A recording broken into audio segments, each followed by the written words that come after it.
Hello everybody, the Easter break is well and truly over and I am back in my studio and I'm painting again. So today Wisteria flowers, they are blossoming everywhere now, and I just wanted to show you a quick demo how to paint these with gouache.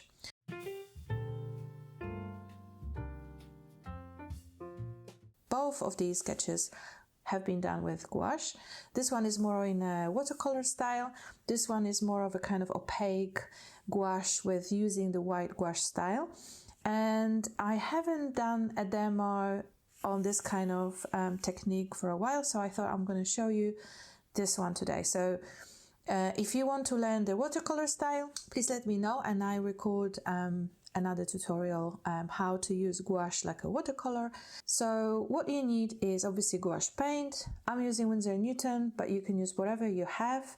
I have literally just the primary color, so I've got the light blue, magenta, lemon yellow and titanium white. I have one big brush to make a background. So whatever big brush you have, it could be a round brush, it doesn't matter, as long as it's something big so you can quickly paint the background, and we're going to be doing this in a minute. And also a round brush. I have size 7, depending on the size of your paper, so you need to judge accordingly. This size 7 works for me, so I'm going to be using this one. I have my palette, water and paper napkin. So without further ado, let's talk about wisteria flowers. So wisteria flowers are actually very interesting, and that's why I'm showing you this sketchbook here. Let me just move it here to the center so you can maybe see better. I created this quick study because I wanted to learn more about anatomy of these flowers, because they are quite interesting. They seem very intimidating when we see them in a cluster of flowers. And it's nice to know what the individual flower looks like, and therefore it's kind of easier to simplify it. What is the main characteristic is that it has one big petal, and they call it banner or standard petal, and then it has 4 smaller petals. But what we usually see is just one sort of cluster of these 4 petals stacked together, because they very often just close together and they enclosing the stamens that are inside. So we rarely see the flower actually fully opened like this, and if we do, that will be kind of on the top of that cascade. So I'm going to finish with this. I'm going to put this away. Let's begin. The first stage will be to paint the background. I have some green mixed here, but I just want to quickly show you how I did it. So basically I grabbed yellow. I have still some yellow on my palette. I need quite a lot of yellow, and you need to add a little bit of blue, maybe a little bit more. And this creates a lovely fresh kind of spring green color. And basically what I did is I used my big paintbrush and I spread the gouache in various directions, so you can sometimes add a little bit of blue and sort of even mix it. I think I had a little bit of red on the paintbrush there, but it doesn't really matter. There is a little bit of red there. We can just paint it over, spread it out. And this first layer is quite watery, so very loose and very thin, because this layer needs to dry completely before we move on to painting our gouache florals. I suggest that you now step away after painting this. If you're painting alone, have a cup of tea or make a cup of tea and wait until it's absolutely dry, and then come back and we're going to continue.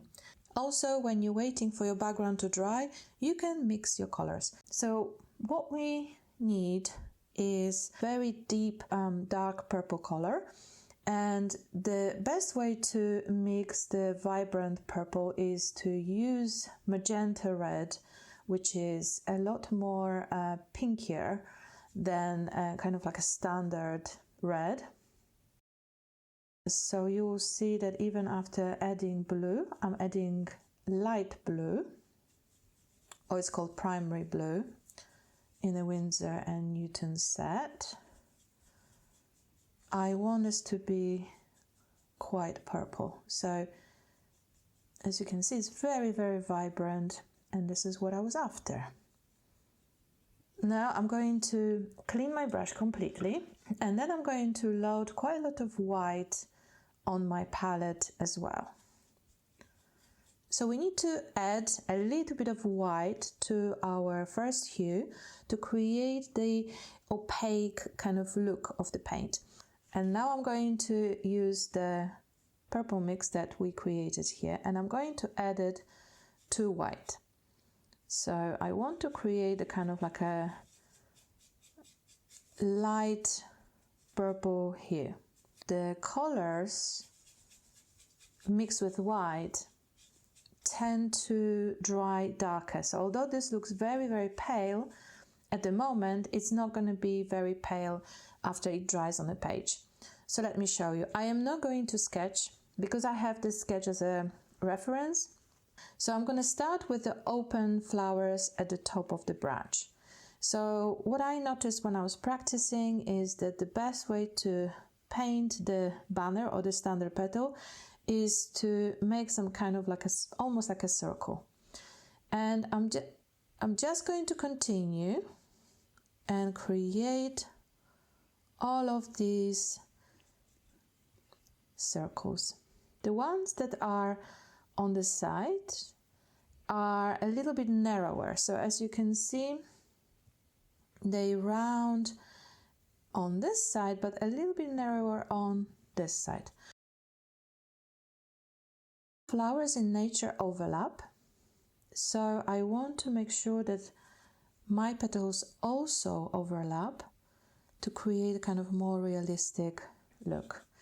So I'm just roughly following similar setup that I had here. It doesn't have to be exact. So as you can see, the white paint dries a lot quicker on my palette, so I have to add water from time to time, and you might need to do it too. So as you can see, at the moment this doesn't look very impressive, but don't worry, this is almost like our sketch. We're going to be putting a lot more detail and a lot more layers on the top and refining this illustration further. And what I'm going to do as well is create the buds at the bottom. So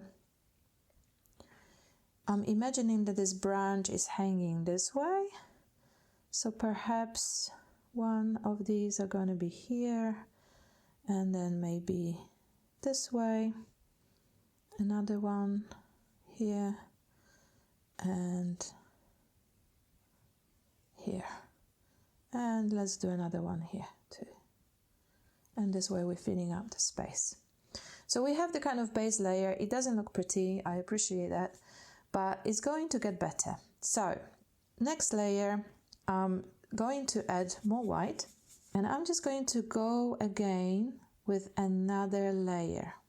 Okay, so I'm basically going to cover the first layer with the second layer, and hopefully you'll see that this one is going to stand out a lot more.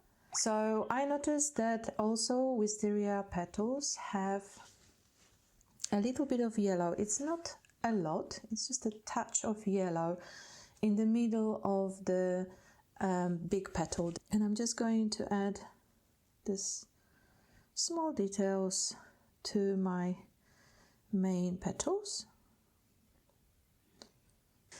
And now it's time to move on to a little bit darker hues, and I'm going to mix it again, but a thicker consistency, because this one just got a little bit too watery for me. So again, wipe my brush and get the blue. So now I'm going to pop in these darker petals that are at the bottom, and I'm going to add them to every single one of these larger petals. I just need to be a little bit more careful here You can occasionally just add the second one because sometimes they do open. And it's just kind of like a small oval. I'm using mainly the tip of my brush to paint it. My branch is gonna go like this. And perhaps I'm gonna have some leaves later hanging this way, like this. And if I'm just using the tip of my brush to sort of sketch it roughly. And these petals have this kind of connecting tepals. So our branch is a lot more sketched out now. And now I can even add these sort of side stems. Not too many, but just to see that these flowers are actually connected to our branch. And I want to mix even more of the purple pigment. So again, I'm going for the thicker application here, mixing it with a very small amount of water, if at all. I like this hue, it's slightly different and it will give us some variety. So I'm just going to go over some of these darker petals just to make sure we have a lovely contrast and that we have some coverage. Basically that they look more opaque.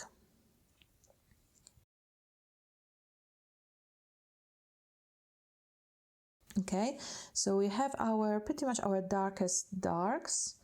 I will add some of this to the bottom here where if the sun is coming from this side, then perhaps the bottom of these petals will be darker.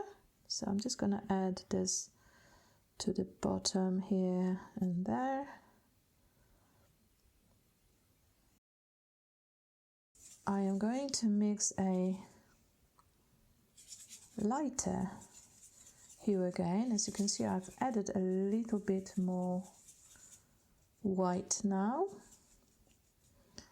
And just to kind of blend this so it's not so contrast. So the contrast is not as strong. Right, now this color is still not what I'm after. So now I'm going to move on to the lightest highlights. And I'm going to go over our flowers again and put it on different space of your palette if you can.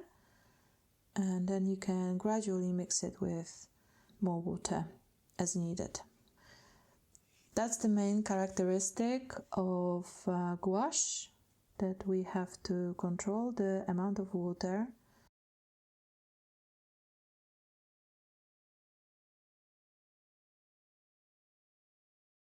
So I think I'm done with the flowers now. And I'm going to clean my brush thoroughly because I'm going to be mixing green and I want this kind of slightly muted green. I'm going to grab my yellow first because I don't want to mix it on my palette with other colors. Again, I'm cleaning my brush, wiping in the tissue, and I'm going to add blue. And as you can see, that creates a very vibrant, sort of very bright green. But I'm after a slightly muted green. So what I'm going to do is add a little bit of that magenta. It's very strong and it can actually overpower the whole color. So I'm going to add a little bit of yellow. And also this thickens my mix. And I'm just going to paint these loosely as they kind of hang down from these branches.